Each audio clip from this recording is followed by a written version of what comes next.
கதவை திறந்த உடனே வண்டி உள்ளே போக ஆரம்பிச்சிருச்சு. உள்ளே போன உடனே எங்கப்பா இன்னும் சிங்கத்தை பார்க்கலையே அப்படின்னு நினச்சிட்டு இருந்தீங்க. நீங்களும் அதே தான் கேட்பீங்க எனக்கு தெரியும். அங்கே பார்த்தீங்கன்னா ஒரு சிங்கம் வந்து நின்றுக்கிட்டு இருந்துச்சு. அதுவும் பெண் சிங்கம். என்னடா எட்டி பார்த்துட்டு இருக்கு அப்படின்னு பார்த்தா இங்கே ஒரு ஆண் சிங்கம்.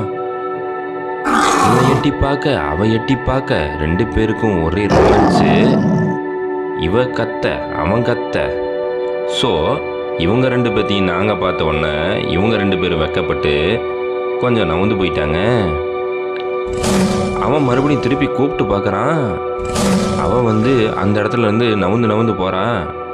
கடுப்பான நம்ம தலைவர் கம்முன்னு வந்து உட்காந்துக்கிட்டாரு. நம்ம மேடமு அதுக்கப்புறம் என்ன பண்ணாங்க அப்படின்னு பார்த்தீங்கன்னா ரொம்ப கடுப்பாயிட்டாங்க. அதுக்கப்புறம் நம்ம வண்டியை இருங்கடா மாவனுங்களே, நாங்கள் லவ் பண்ணுறதையே கெடுத்தீங்க அப்படின்ட்டு எங்கள் வண்டியை சுற்றி ஒரு ரவுண்ட் அடிச்சுக்கிட்டு வண்டிக்கு முன்னாடி போயிட்டு அந்த கடுப்புலையே அந்த புல் தரையை 2 பராண்டிட்டு ஒரு கடுப்பில் எங்களை பார்த்துட்டு எங்கள் வண்டிக்கு முன்னாடி வந்து உட்காந்துட்டாங்க. வாடா மாவனுங்களா, இதுக்கப்புறம் நான் என்னை தாண்டி தானே நீங்கள் போகணும் அப்படிங்கிற மனசில் நினச்சிக்கிட்டு கம்முன்னு உட்காந்துட்டாங்க. எங்களுக்கெல்லாம் ஒரே பயம், இன்றைக்கி பூரா இங்கே தான் போல், இங்கேயே மாட்டிக்கிட்டோம் அப்படின்ட்டு.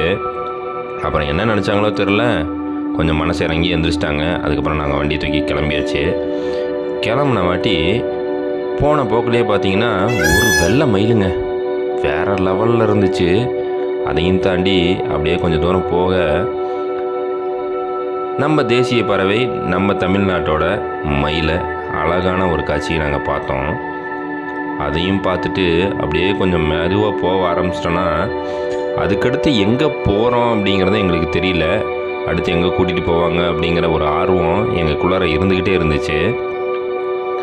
தரையில் கோழி மேயிற மாதிரி இங்கே மயில் நிறையாவே மேய்ஞ்சிக்கிட்டு இருந்துச்சுங்க. அதில் பார்த்த மயில் தான் இது. ரொம்பவே கிட்ட பக்கத்துலேயே பார்த்தோம். ரொம்ப அழகான காட்சி.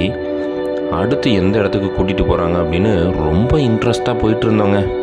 கடைசியில் டிரைவர் என்ன சொல்லிட்டாரு, அவ்வளோதான்ப்பா நீங்கள் பார்த்ததெல்லாம் போதும், வண்டியை விட்டு இறங்குங்க அப்படின்ட்டாரு. அதுக்கப்புறம் ஃபிஷ் வேர்ல்டுக்குள்ளார போனோங்க. வேறு லெவலில் கலர்ஃபுல் லைட்டிங்கெல்லாம் வச்சு மீனெல்லாம் தனித்தனியாக பிரித்து வச்சுருந்தாங்க. ஒவ்வொரு மீனும் ஒவ்வொரு மாதிரி ஒவ்வொரு அழகில் அப்படியே காட்சி தந்துச்சு. அதை முடிச்சுட்டு அடுத்து ஒரு ஃபேமிலியான கொரில்லா கூட்டத்துக்கு போனோம். அப்பாவும் பிள்ளையும் வேறு லெவலில் விளையாண்டுட்டு இருந்தாங்க. அதை பார்த்த சந்தோஷத்தில் அப்படியே பார்த்துட்டு வெளியில் வர ஆரம்பிச்சிட்டோம். தேங்க்ஸ் ஃபார் வாட்சிங். சப்ஸ்கிரைப் பண்ணுங்கள்.